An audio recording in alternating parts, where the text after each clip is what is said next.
किसी का बेटा बेटी कुंवारा हो और कोई ऐसा व्यक्ति मिल जाए कि जो संबंध कराता हो, तो माँ बाप कहते हैं भाई हमारे बेटे के लिए बेटी बताओ, बेटी के लिए कोई वर बताओ। सनातन मिश्र जी देख के बड़े राजी हो गए। अरे मिश्रा जी आप भले आए, घर में कुंवारी कन्या विष्णु प्रिया है, हम चाहते हैं उसके योग्य कोई वर प्राप्त हो। काशीनाथ मिश्रा जी ने कहा नवद्वीप में तो एक से एक ब्राह्मण हैं। बोले भले एक से एक ब्राह्मण हो, पर मेरे चित्त में तो एक निमाई पंडित ही बसा करते हैं। बस मन होता है किस प्रकार विष्णु प्रिया उनके चरणों में समर्पित हो जाए। काशीनाथ मिश्रा ने कहा लो हमें तो कुछ करना ही नहीं पड़ा। वहां वर पक्ष वाले राजी, यहाँ कन्या पक्ष वाले राजी। हमने तो सोचा था ऐसे बात बनावेंगे, ऐसे बात बनावेंगे, ऐसे मेल बिठावेंगे, कुछ नहीं करना पड़ा। यहाँ तो सबरा काम करा कराया। बोले मुझे महाराज शची मैया ने भेजा है निमाई के विवाह प्रस्ताव को लेकर के, वे आपकी पुत्री को अपनी पुत्र वधू बनाने के लिए ललायित है। सुन करके सनातन मिश्र प्रसन्न भये। काशीनाथ जी को कहा जाके सची मैया को हमारा प्रणाम कहिए और कहिए हम आतुर हैं अपनी कन्या रूप कमल को आपके पुत्र निमाई के चरणों में चढ़ाने की। बस क्या था, तब तो आनंद हो गया। वैशाख में विवाह निश्चित हो गया और उधर तो वर पक्ष में बधाई की तैयारी होने लगी, इधर कन्या पक्ष में। इधर महाप्रभु जी के नवद्वीप में दो भक्त थे, बुद्धिमंत खां और मुकुंद संजय। इन दोनों ने महाप्रभु जी के विवाह का भार लिया। बहुत जोर शोर से गौर का विवाह संपन्न करेंगे। और इधर शची मैया अत्यंत प्रसन्न होकर के श्रीमन महाप्रभु जी के विवाह की तैयारी कर रही हैं। नवद्वीप की नागरी एकत्र हो गई। श्री महाप्रभु जी के श्रीअंग पे हल्दी लगाई जा रही है, सुंदर हाथों में मेहंदी रचना हो रही है, सुंदर सेहरा गूथा जा रहा है, सुंदर दिव्य पीतांबरी तैयार हो रही है और शची मैया विभोर होके गा रही हैं। मेरे हिया में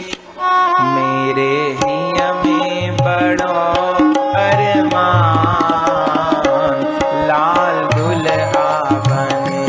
मेरे हिया में बड़ो अरमान लाल दुल्हा बने। मेरे हिया में बड़ो अरमान लाल दुल्हा बने। मेरे हिया में बड़ो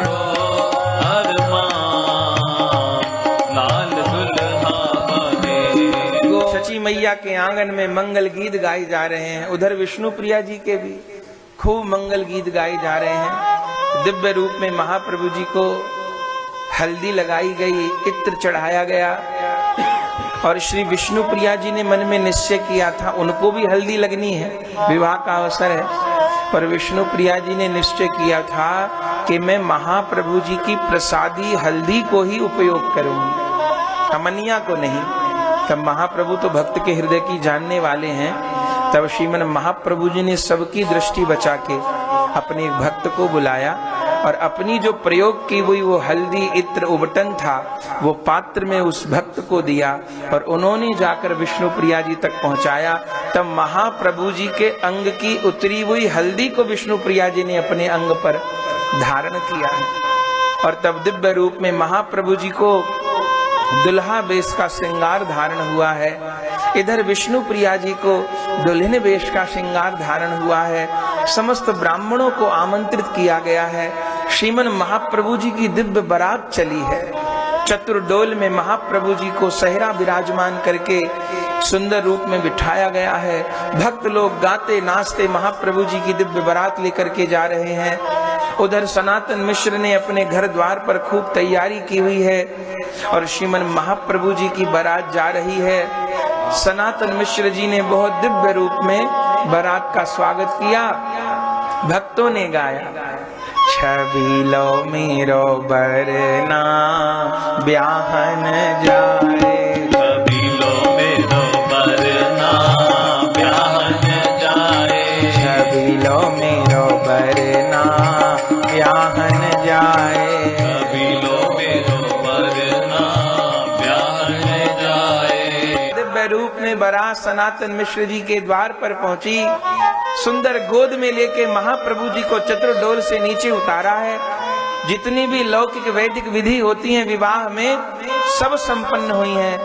और तब तो दिव्य रूप में महाप्रभु जी मंडप में विराजमान भये हैं। वो कैसा दिव्य मंडप, जो केले के खम्भों से बनाया गया, दिव्य पुष्पों के चंदुआ बंधे हुए हैं, दिव्य कंचन के कलश विराजमान हैं। श्रीमन महाप्रभु जी विराजमान भये।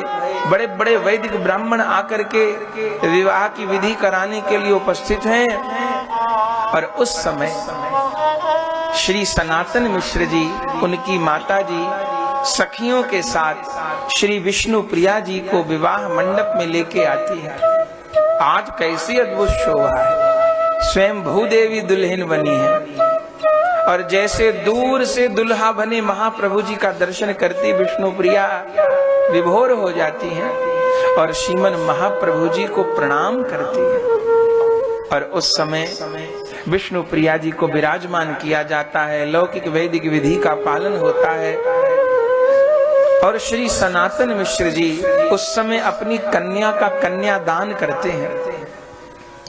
गौर कर कंज माही प्रिया कर कंज दे के, करत सनातन मिश्र कन्या को दान जू। और दान लेने वाले का हाथ कहाँ होता है? नीचे। और देने वाले का कहाँ होता है? ऊपर। तो महाप्रभु जी दान ग्रहण कर रहे हैं ना, तो हाथ किए नीचे वर, ऊपर लली को कर, और ताहू में सोहत है फूल अरु पान जो। सनातन मिश्र जी विष्णु प्रिया जी का हस्त कमल अग्नि की साक्षी में महाप्रभु के कर कमल में दे रहे हैं। हाथ किए नीचे वर, ऊपर लली को कर, ताही में सोहत है फूल अरु पानजू। और गर्ग और गौतम जुगल मुनिवर मिली, करत वंशावली को मधुर बखान जू। सरसत बरसत नैना मैया महामाया जू के, बेटी विष्णु प्रिया बिन कैसे राखूंगी प्राण जू। सुमन बरसाए, देवता लोग आकाश से सुमन बरसा रहे हैं। सुमन बरसाए पुनि पुनि देव जय जय करत है। देवता लोग पुष्प बरसा रहे हैं, नवद्वीप वासी पुष्प बरसा रहे हैं। सुमन बरसाए पुनि पुनि देव जय जय करत हैं। गावत सहेली मंगल गीत गुण गानजू। नारायण नेह निधि मांगे कर जोर यही, के सदा मेरे हृदय रहे इन्हीं को ध्यान जू। सदा मेरे हृदय रहे इन्हीं को ध्यान। दिव्य रूप में पाणी ग्रहण संस्कार हुआ। महाप्रभु जी ने सिंदूर लेकर के विष्णु प्रिया जी के माथे पे लगाया है। और अब तो दिव्य रूप में गौर विष्णु प्रिया की भांवरी होने लगी है। सबने प्रेम पूर्वक गाया, पढ़न लागी हरे हरे, पढ़न लागी हरे हरे, पढ़न लागी भामरिया विष्णु प्रिया जी की गौर हरि संग। पढ़न लागी हरे हरे, पढ़न लागी हरे हरे, पढ़न लागी भावरिया विष्णु प्रिया जी की गौर हरि संग। आनंद हो गया महाराज। दिव्य रूप में भांवरी संपन्न भई। और उस समय भांवरी के पश्चात अन्य सब विधियों का पालन हुआ।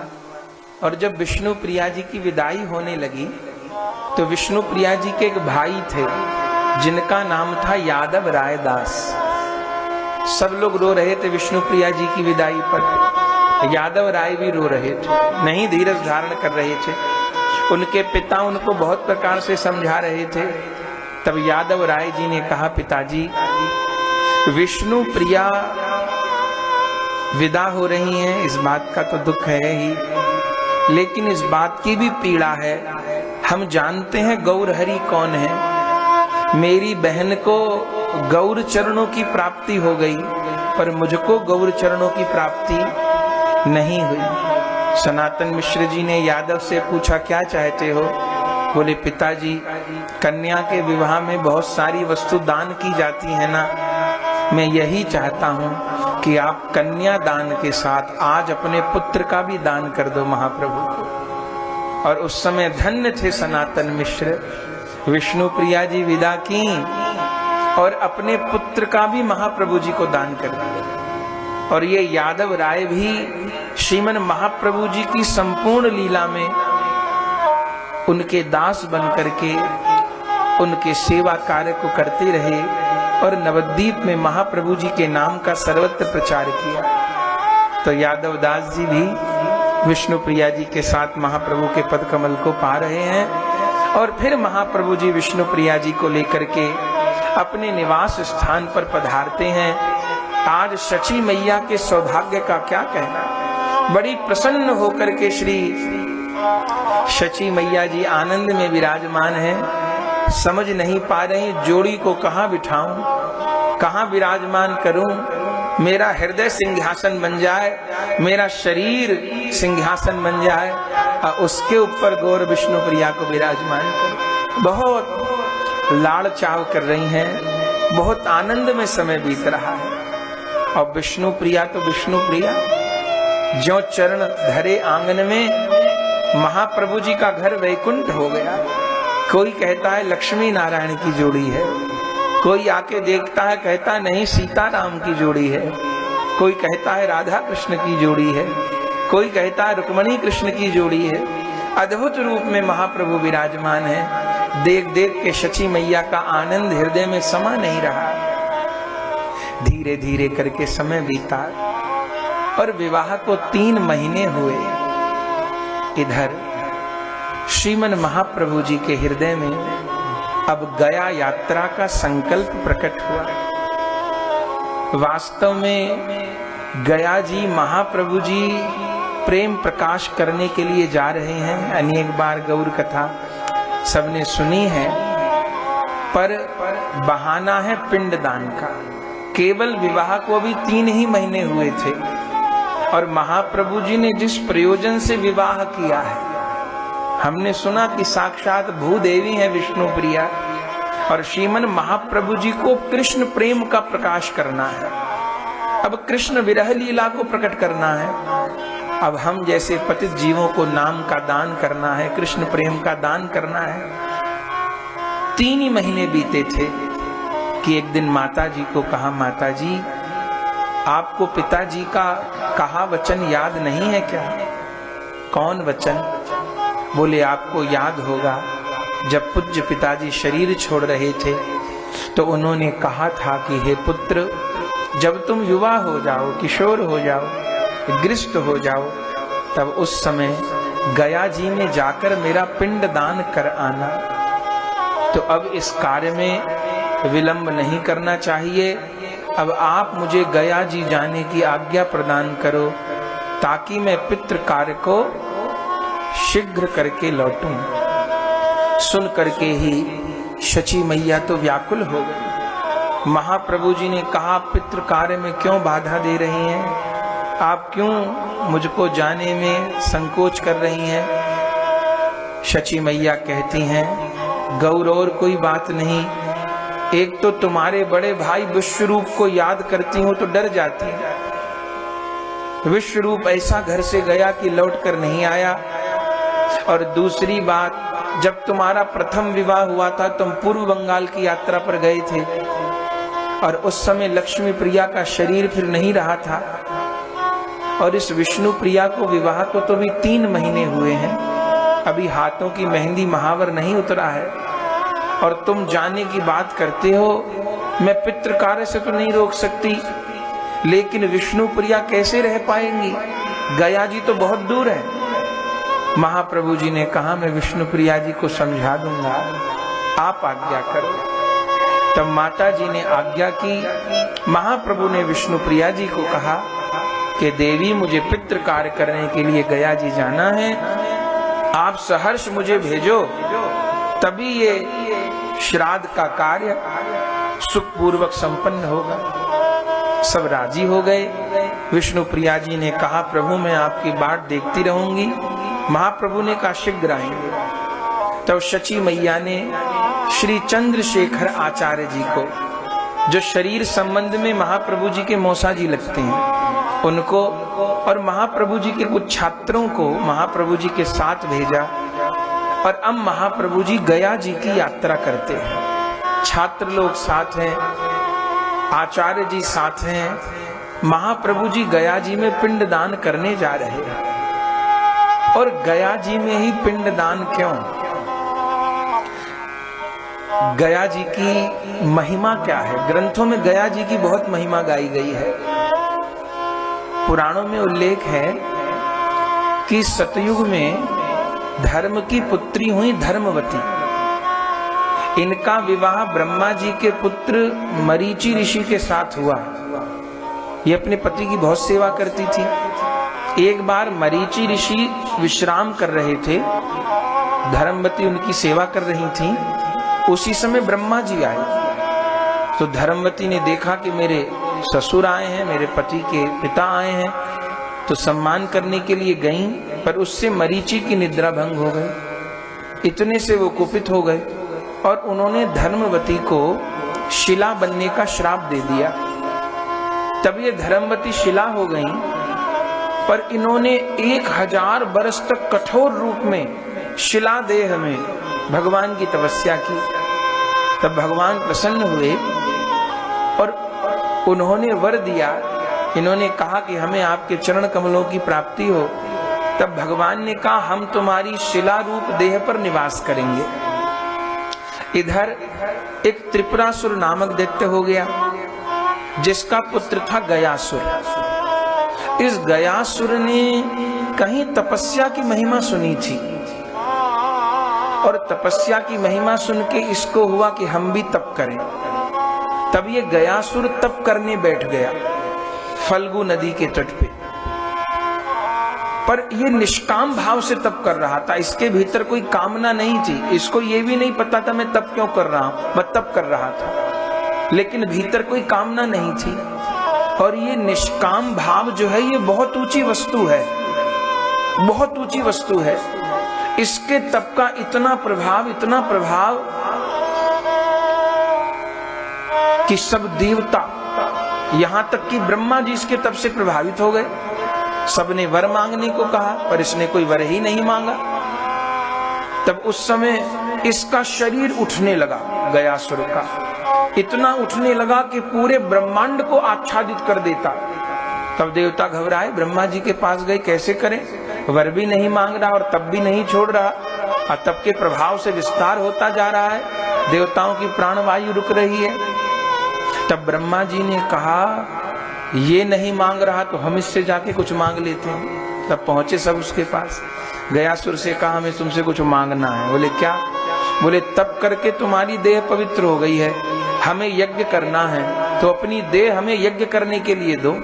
बोले ठीक है। गयासुर उल्टा लेट गया और इसकी पीठ के ऊपर समस्त देवताओं ने ब्रह्मा जी के साथ खूब यज्ञ किया। सोचा इतने दिन यज्ञ करेंगे, जल फूक के राख हो जाएगा। लेकिन जैसे यज्ञ पूरा हुआ, देवता चले, फिर गयासुर का शरीर उठने लगा। अब विचार करने लगे क्या करें। तब भगवान नारायण के पास गए। तब भगवान नारायण ने कहा चलो। तब भगवान नारायण ने देवताओं को कहा वही जो धर्मवती शिला बनकर बैठी है, पातिव्रता में बहुत बल होता है, उस शिला को इस गयासुर के सिर के ऊपर रख दो। शिला को रख दिया, फिर भी उस देवता का दमन नहीं हो पाया। फिर सारे देवता, ब्रह्मा जी, शंकर जी सब उस शिला पर सवार हो गए, फिर भी उस असुर को नहीं दबा पाए। तब अंत में भगवान नारायण उस शिला के ऊपर और अपने चरण से उस शिला को दबाया, और ऐसा दबाया कि तब वो जो गयासुर था उसका शरीर शांत हो गया। उसके शीश के ऊपर भगवान ने अपने चरण पधराए और उसको वर दिया। जब उस गयासुर के प्राण छूटने लगे, तब उसने कहा मैं धन्य हो गया, मैं धन्य हो गया, मैं धन्य हो गया। अंतिम समय आपके चरण कमलों की प्राप्ति हुई। तब भगवान बहुत प्रसन्न हुए। बोले तुम पवित्र नहीं, तुम्हारी सारी देह पवित्र हो गई। 10 मील के भीतर उसका शरीर फैला था, महाप्रभु जी ने कहा जितने क्षेत्र में तुम्हारा शरीर फैला है उतने क्षेत्र को तुम्हारे नाम पर गया जी कहा जाएगा। तो गयासुर का जहां शरीर रहा उसको गया जी कहा गया। और प्रभु ने कहा कि इस पूरे क्षेत्र में कहीं भी कोई पितरों के लिए पिंड दान करेगा तो मुझको पाएगा, मेरे धाम को पाएगा। और उस समय श्री प्रभु ने अपने चरण को स्थापित किया। गयासुर ने यही वर मांगा कि और कोई वर नहीं चाहिए, वर देना है तो यही वर दीजिए, अनंत काल तक आपके भक्तों का आगमन होता रहे और आपके भक्तों की चरण रज मुझको प्राप्त होती रहे। भगवान नारायण ने कहा ऐसे ही होगा। तो गया जी में पिंडदान करने से मोक्ष हो जाता है। अर्थ क्या है? वहां ऐसी कौन वस्तु है जहां जाके जीव का उद्धार होता है? वहां भगवान के चरण चिन्ह ही तो हैं। आपने दर्शन किया होगा जिसको विष्णु पाद पद्म मंदिर कहते हैं, वहां शिला पे भगवान के चरण ही तो छपे हैं। और गया जी में जाके पितरों का पिंड दान करने पे उद्धार होता। अर्थ क्या है कि स्वर्ग प्राप्त होना उद्धार नहीं है, कोई देवलोक प्राप्त होना उद्धार नहीं है। उद्धार तो भगवान के चरण कमलों की प्राप्ति ही है। इसलिए भगवान गीता में कहते हैं ना, क्षीण पुण्य मृत्यु लोकम विशंति। अर्जुन को कहते हैं स्वर्ग क्या है? बोले स्वर्ग ऐसा जैसे 5 स्टार होटल, जब तक जेब में दाम तब तक होटल में रहने दिया जाएगा, और जब दाम खत्म हो जाएंगे तो होटल से सामान बाहर फेंक दिया जाएगा। ऐसे ही जब तक पुण्य की पूंजी होती है तब तक स्वर्ग में रहने दिया जाता है। और जितनी बीमारियां यहाँ पे हैं, काम क्रोध लोभ मोह अहंकार, वो सारी बीमारियां स्वर्ग में भी हैं। तो कोई स्वर्ग की प्राप्ति, वो तो भारतवर्ष में रिवाज है स्वर्गवासी कह देने का, बाकी स्वर्ग कोई बढ़िया जगह नहीं है। वहां जाके भी पतन होता है जीव का। तो वैष्णव का लक्ष्य नरक तो है ही नहीं, स्वर्ग भी नहीं है। तो हम लोगों के भजन का फल क्या है? हम लोगों के भजन का फल श्री कृष्ण के चरण कमल, नित्य गोलोक धाम की प्राप्ति है, नित्य वृंदावन धाम की प्राप्ति ही हमारे भजन का लक्ष्य है। तो पितरों का पिंडदान होता है। और वास्तव में पिंडदान क्या है? पिंडदान आपने होते देखा होगा। तो ब्राह्मण लोग जौ के आटे का गोला बनाते हैं, उसमें पितरों का आह्वान करते हैं, पिंडदान करते हैं कि पितृ दोष की निवृत्ति होगी। अच्छा, पितृ दोष किसको कहते हैं? कि व्यक्ति का शरीर छूट गया और वो व्यक्ति पितृलोक में है। पितृलोक को ऐसे समझें जैसे रेलवे का वेटिंग रूम। हमें कोई गाड़ी पकड़नी थी, बदलनी थी गाड़ी, एक जगह तक पहुंचे, अब वहां से आगे की गाड़ी पकड़नी थी, गाड़ी नहीं आई, तो उतनी देर हम वेटिंग रूम में रहे। अब यदि एसी से सफर कर रहे थे तो वेटिंग रूम भी एसी था, और जनरल डब्बे में सफर कर रहे थे तो वहीं कहीं प्लेटफॉर्म पर बैठना पड़ गया। तो शरीर छूट गया, लेकिन कर्मों के अनुरूप अगला शरीर तैयार नहीं है। तो उतने समय के लिए उस जीवात्मा को, सूक्ष्म शरीर को पितृलोक में रखा जाता है। और पितृलोक और यहाँ की व्यवस्था क्या है? यहाँ 1 वर्ष बीतता है, पितृलोक में 1 दिन बीतता है।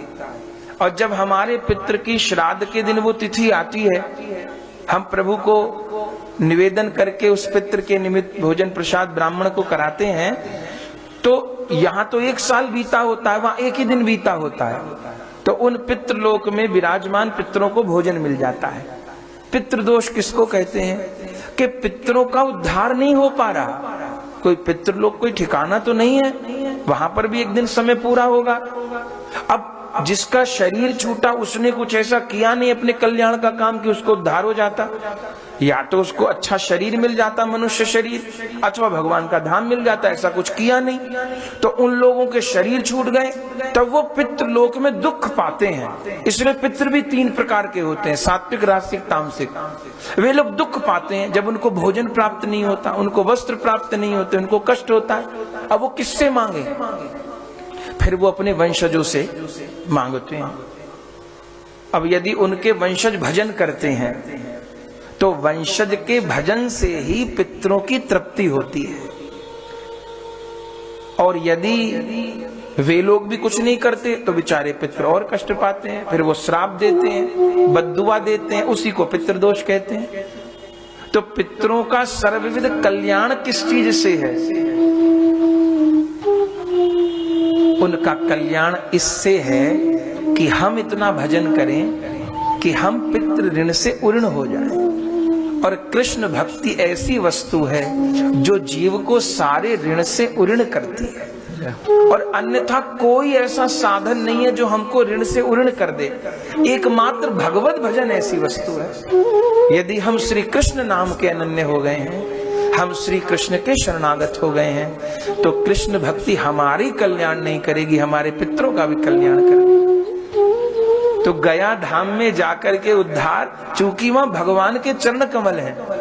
और एक बात और, संत भगवान श्री डोंगरे जी महाराज जिस भारत भूमि में बड़े पावन संत हुए, उनकी कृपा इस शरीर के ऊपर रही, तो उनके मुख से सुना था, वे कथा में कहते कि भैया हमारी समझ में तो जीते जी पिंडदान कर देना चाहिए। अब लोग आश्चर्य करते कि महाराज पिंडदान तो मरने के बाद होता है, जीते जी कैसे हो सकता है? तो वो कहते भैया ये शरीर ही पिंड है, और इस शरीर रूपी पिंड को जीते जी भगवत सेवा में, धाम सेवा में, नाम सेवा में, साधु सेवा में लगा देना ही इस शरीर का पिंड दान कर देना है। अब मृत्यु के बाद पता नहीं बच्चे पिंड दान करेंगे कि नहीं करेंगे, पर इस शरीर रूपी पिंड को कृष्ण भजन में, कृष्ण सेवा में लगा देना, यही यथार्थ पिंड दान है। तो भगवान के चरण कमलों में हे जीव की सदगति है। आज महाप्रभु जी गया जी की यात्रा के लिए चले हैं, उसके कई कारण हैं। ये पिताजी का पिंडदान, अरे महाप्रभु के पिताजी का उद्धार गया जी जाके होगा, ये तो स्वयं नंद बाबा है, उनको कौन उद्धार की जरूरत है? पर इस लीला के माध्यम से प्रभु हमको शिक्षा भी दे रहे हैं, और चूंकि महाप्रभु की दीक्षा वहां संपन्न होगी, और महाप्रभु इस लीला के क्रम को प्रकट करेंगे कि देखो कृष्ण प्रेम का प्रकाश तब तक नहीं हुआ जब तक गुरु कृपा प्राप्त नहीं हुई। इस सिद्धांत को तो स्थापित करना है ना महाप्रभु को। तो इन सब सिद्धांतों को प्रकट करने के लिए महाप्रभु ये लीला कर रहे हैं, अन्यथा गया जी से कोई विशेष प्रयोजन नहीं। चले हैं कीर्तन करते हुए धीरे धीरे धीरे धीरे धीरे गया जी की ओर जा रहे हैं। पहले मार्ग में मंदार क्षेत्र पड़ा, मंदराचल पर्वत, वहां पर गए मधुसूदन भगवान का दर्शन करने। वहां जो ब्राह्मण थे, जिस तीर्थ में जाओ वहां की महिमा श्रवण करो। महाप्रभु जी मंदार पर्वत का दर्शन किए, वहां निवास किया। पंडाओं ने बताया महाराज ये वही मंदार पर्वत है जिस मंदराचल को देवता दैत्यों ने समुद्र मंथन के समय उपयोग किया था। ये मंदार पर्वत उसी का एक अंश है। इसके ऊपर वासुकी नाग के चिन्ह भी हैं, कच्छप भगवान के चिन्ह भी हैं। दर्शन किए और बोले देखिए यहाँ पर मधुसूदन भगवान विराजते हैं। क्या कथा है? बोले यहाँ पर मधु दैत्य का संहार किया था भगवान ने, इसलिए मधुसूदन नाम है। और मधुसूदन नाम क्या क्यों है? बोले जीव के जो शुभ अशुभ कर्म होते हैं उनको भी शास्त्रों में मधु कहा गया है। अशुभ कर्म तो बाधा देते ही हैं, भगवत प्राप्ति में शुभ कर्म भी बाधा देते हैं। अगर अशुभ कर्म लोहे की जंजीर है तो शुभ कर्म सोने की जंजीर है। किसी कैदी को ये कहा जाए कि भाई अब तुम्हारी पदोन्नति होगी, कैसे? कि लोहे की जंजीर उतार के तुम्हें सोने की जंजीर पहनाई जाएंगी। तो कैदी क्या कहेगा, इससे क्या कल्याण? अरे कल्याण तो इसमें मेरी जंजीर काट के मुझे मुक्त कर दो, लोहे की जंजीर हटा के सोने की जंजीर पहनाई तो क्या काम? क्यों? क्योंकि बुरे कर्म नरक तक ले जाते हैं और पुण्य कर्म स्वर्ग तक ले जाते हैं, और अंततः दोनों का परिणाम तो शून्य ही है। उल्टा देखा जाए तो स्वर्ग से ज्यादा अच्छा नरक है, चूंकि नरक में जाके पाप कटते हैं और स्वर्ग में जाके पुण्य कटते हैं। दोनों का परिणाम फिर ये मृत्यु लोक है। तो क्या शुभ कर्म नहीं करने चाहिए? नहीं करने चाहिए, पर किस लिए? पुण्य प्राप्ति के लिए नहीं। किस लिए? श्री कृष्ण की प्रसन्नता के लिए। इसलिए वैष्णव का प्रत्येक कर्म भगवत प्रीति अर्थ है। हमारा हर कार्य श्री कृष्ण की प्रसन्नता के लिए है। यदि पुण्य प्राप्ति के लिए कोई काम किया तो उससे संबंधित बंधन भी हमको लगेगा। राजा निग की कथा भागवत जी में आती है ना, करोड़ों गैया दान करते थे रोज। एक दिन एक गैया वापस आके उनकी गायों में मिल गई। अब जिसको पहले दी थी वो, जिसको बाद में दिया थी वो, दोनों ब्राह्मण लड़ने लगे। वो कहे मेरी गाय, वो मेरी गाय। राजा निग ने कहा भाई एक अधिकार छोड़ दो गाय के ऊपर, मैं बदले में 10 गाय दे दूंगा, पर माने नहीं। अंत में श्राप दे दिया, गिरगिट हो जाओ। राजा निग गिरगिट हो गए। जीव गोस्वामी जी टीका करते हैं आचार्य लोग कि गोदान का फल क्या गिरगिट होना है? और कोई इतना बड़ा अपराध नहीं हो गया था, कोई जान के नहीं इतनी गैया दान करते थे, गलती से कोई गाय आके मिल गई उनकी गायों में, उन्होंने बेचारों ने क्या किया, पर उनको गिरगिट क्यों होना पड़ा? तो आचार्य लोग टीका करते हैं, बोले उनसे नामापराध हुआ। किस प्रकार नामापराध? बोले उन्होंने गोदान को अपने उद्धार का कारण मान लिया, उन्होंने कृष्ण भक्ति नहीं की। तो गौ सेवा तो बहुत उत्तम वस्तु है, नहीं गौ सेवा करनी है।